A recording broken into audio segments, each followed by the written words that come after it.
میرے کتنے گھٹیا خیالات تھے اور یہ سادہ سا حکیم کتنا عظیم انسان ہے۔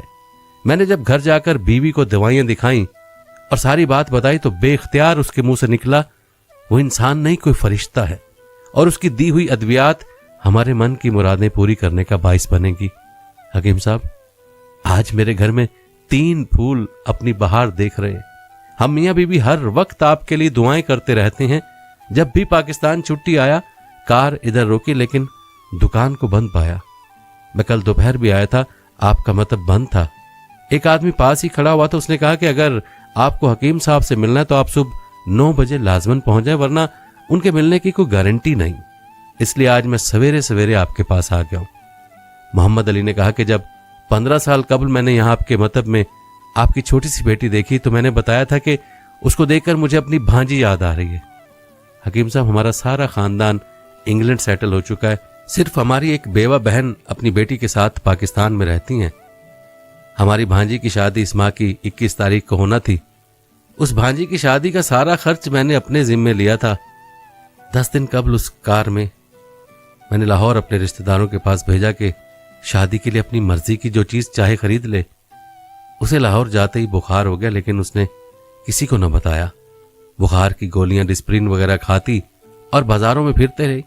بازار میں پھرتے پھرتے اچانک بے ہوش ہو کر گری۔ وہاں سے اسے ہسپتال لے گئے۔ وہاں جا کر معلوم ہوا کہ اس کو 104 ڈگری بخار ہے اور یہ گردن توڑ بخار ہے۔ وہ بے ہوشی کے عالم ہی میں اس جہان فانی سے کوچ کر گئی۔ اس کے فوت ہوتے نہ جانے کیوں مجھے اور میری بیوی کو آپ کی بیٹی کا خیال آیا۔ ہم میاں بیوی نے اور ہماری تمام فیملی نے فیصلہ کیا کہ ہم اپنی بھانجی کا تمام جہیز کا سامان آپ کے ہاں پہنچا دیں گے۔ شادی جلد ہو تو اس کا بندوبست خود کریں گے، اور اگر ابھی کچھ دیر ہے تو تمام اخراجات کے لیے رقم آپ کو نقد پہنچا دیں گے۔ آپ نے نہ نہیں کرنی۔ آپ اپنا گھر دکھا دیں تاکہ سامان کا ٹرک وہاں پہنچایا جا سکے۔ حکیم صاحب حیران و پریشان یوں گویا ہوئے، محمد علی صاحب، آپ جو کچھ کہہ رہے ہیں مجھے سمجھ نہیں آ رہا، میرا اتنا دماغ نہیں ہے۔ میں نے تو آج صبح جب بیوی کے ہاتھ کی لکھی ہوئی چٹ یہاں کر کھول کر دیکھی تو مرچ مسالے کے بعد جب میں نے الفاظ پڑھے بیٹی کے جہیز کا سامان، تو آپ کو معلوم ہے میں نے کیا لکھا؟ آپ خود یہ چٹ ذرا دیکھ لیں۔ محمد علی صاحب یہ دیکھ کر حیران رہ گئے کہ بیٹی کے جہیز کے سامنے لکھا ہوا تھا، یہ کام اللہ کا ہے، اللہ جانے۔ محمد علی صاحب یقین کریں، آج تک کبھی ایسا نہیں ہوا تھا کہ بیوی نے چٹ پر چیز لکھی ہو اور مولا نے اس کا اسی دن بندوبست نہ کر دیا ہو۔ واہ میرے مولا واہ، تو عظیم ہے، تو کریم ہے۔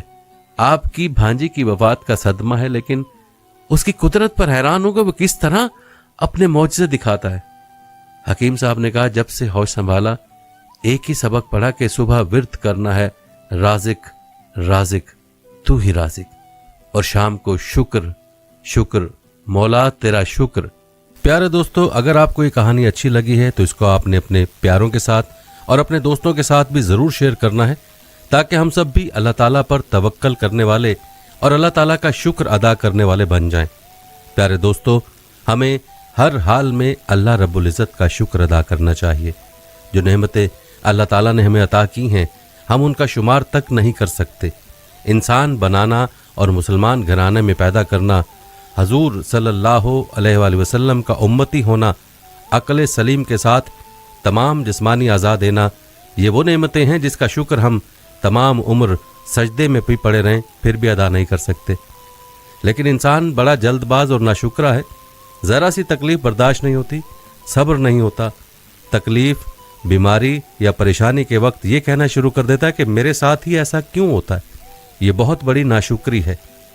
سوچنے کی بات ہے کہ کیا یہ اللہ کا کرم نہیں ہے کہ اس نے ہمیں صحت و تندرستی، مال و جائیداد، عقل و علم، اہل و عیال، عزت و شان، حسن و وجاہت کے ساتھ زندگی کا اعلیٰ معیار دیا ہے۔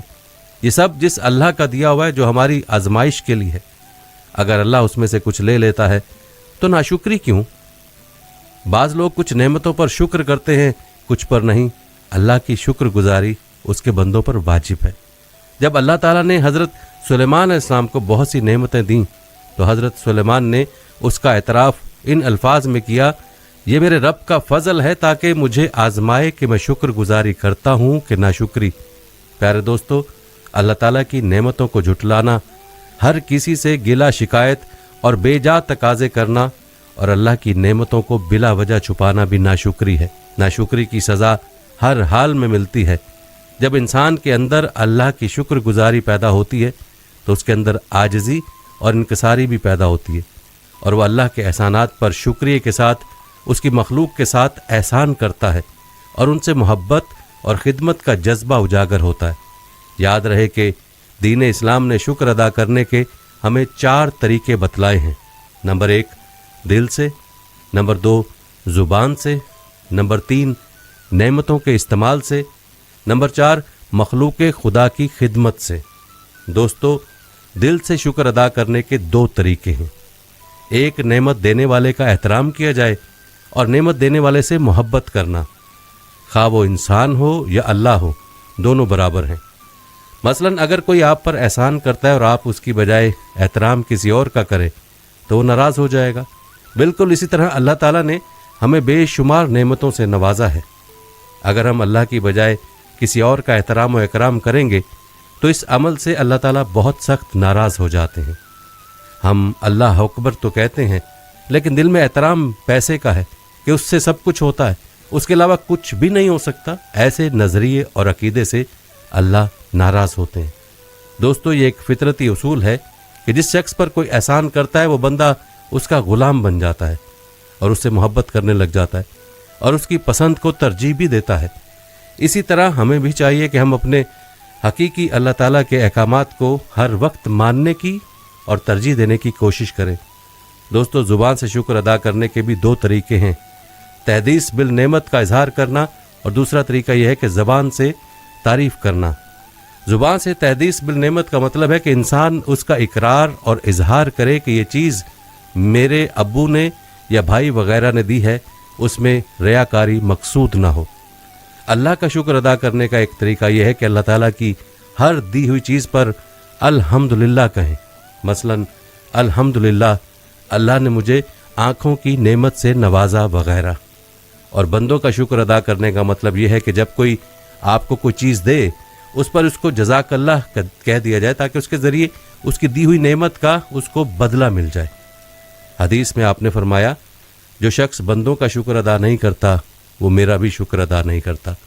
شکر کا ایک طریقہ عملی استعمال سے شکر ادا کرنا ہے۔ اس کا مطلب یہ ہے کہ اللہ تعالیٰ کی دی ہوئی نعمتوں کو عملی طور پر استعمال کرنا اور اس کا استعمال کر کے اظہار کرنا۔ ایک مشہور واقعہ ہے کہ ایک صحابی آپ کے پاس آئے اور انہوں نے میلے کچیلے کپڑے پہنے ہوئے تھے، جس پر آپ نے ناراضگی کا اظہار کرتے ہوئے فرمایا کہ جاؤ کپڑے صاف ستھرے پہن کر آؤ، کیونکہ اللہ تعالیٰ خود بھی جمیل ہیں اور خوبصورت اور جمال کو پسند کرتے ہیں۔ جب ہم اللہ تعالیٰ کی دی ہوئی نعمتوں کا اپنے وجود پر اظہار کرتے ہیں تو اس سے اللہ تعالیٰ بہت خوش ہوتے ہیں، لیکن اگر استعمال نہ کی جائیں تو یہ بھی ایک ناشکری ہے۔ اور شکر کا چوتھا طریقہ ہے مخلوق خدا کی خدمت کر کے شکر ادا کرنا۔ مطلب یہ ہے کہ اللہ تعالیٰ کی دی ہوئی نعمتوں سے دوسروں کو فائدہ پہنچانا، مثلا اپنے علم، عمل، ہنر، مال اور تزکیہ نفس وغیرہ سے دوسروں کی رہنمائی کرنا، یہ بھی ایک شکر کا بہت بڑا طریقہ ہے۔ دوستو، یہ تھی ہماری آج کی ویڈیو۔ اس ویڈیو کو آپ نے شیئر ضرور کرنا ہے۔ اللہ سے دعا ہے کہ اللہ تعالیٰ ہمیں گنہگاروں کو ناشکری سے محفوظ رکھے اور ہر حال میں اللہ کی رضا میں راضی رکھے، آمین۔ پیارے دوستو، ہم یہ امید کرتے ہیں کہ آپ کو ہماری آج کی ویڈیو ضرور پسند آئی ہوگی۔ اگر آپ کو ہماری آج کی ویڈیو